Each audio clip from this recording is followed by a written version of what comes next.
আইন শৃঙ্খলা পরিস্থিতি সন্তোষজনক, কিন্তু আপনারা তো লেখছেন সন্তোষজনক। তো এই জন্য আমি আপনাদের সাথে এগ্রি করি যে আইন শৃঙ্খলা পরিস্থিতি এবার সন্তোষজনক ছিল।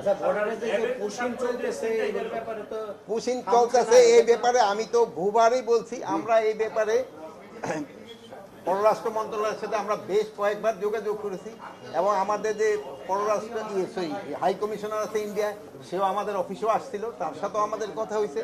আমরা বলছি যদি আমাদের দেশের নাগরিক যদি ইন্ডিয়া থেকে থাকে তাহলে আমরা প্রপার চ্যানেলে পাঠাও, আমরা নিব। কিন্তু তাদের এই জঙ্গলের ভিতরে ফেলায় যাওয়া, নদীর উপরে ফেলায় দেওয়া, একটা লেকের উপরে ফেলায় যাওয়া, এটা কিন্তু কোনো সভ্য দেশের কিন্তু হওয়া উচিত না। তো এই জন্য আমরা অনুরোধ করছি, আমাদের যদি নাগরিক থাকে আমরা তোমরা প্রপার চ্যানেলে পাঠাও, আমরা নিয়ে নিই।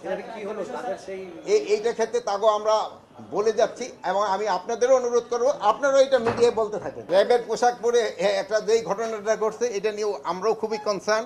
আমরা সর্বোচ্চভাবে চেষ্টা করতেছি এটার সাথে যেই জড়িত আমরা খুব যত তাড়াতাড়ি সম্ভব যেন আইনের আওতায় নিয়ে আসতে পারি। নির্বাচন কেন্দ্রিক বা যে কোনো সময় নির্বাচনের ডেটটা তো ফিক্স করবে নির্বাচন কমিশন।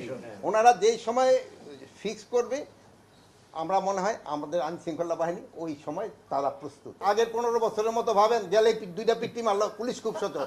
আমরা তো ওই পুলিশ চাচ্ছি না, আমরা তো মানবিক পুলিশ চাচ্ছি, যে না সবার সাথে ভালো ব্যবহার করে এবং জিনিস ভালোভাবে চলে। এখন যদি আমাদের ভাবে যে পুলিশের কাজ হবে খালি দুইটা বাড়ি মারবা, দুইটা লাথি মারবা, ওই পুলিশ তো আমরা চাচ্ছি না। আমরা পুলিশটাকে মানবিক পুলিশ, এখন পুলিশ হলো মানবিক পুলিশ। এই জন্য লোকজন ভাবতেছে পুলিশ সচল হয় না, যেহেতু ভালো ব্যবহার করে এই জন্য ভাবতেছে পুলিশ। পুলিশ কিন্তু আগের থেকে আরো বেশি অ্যাক্টিভ।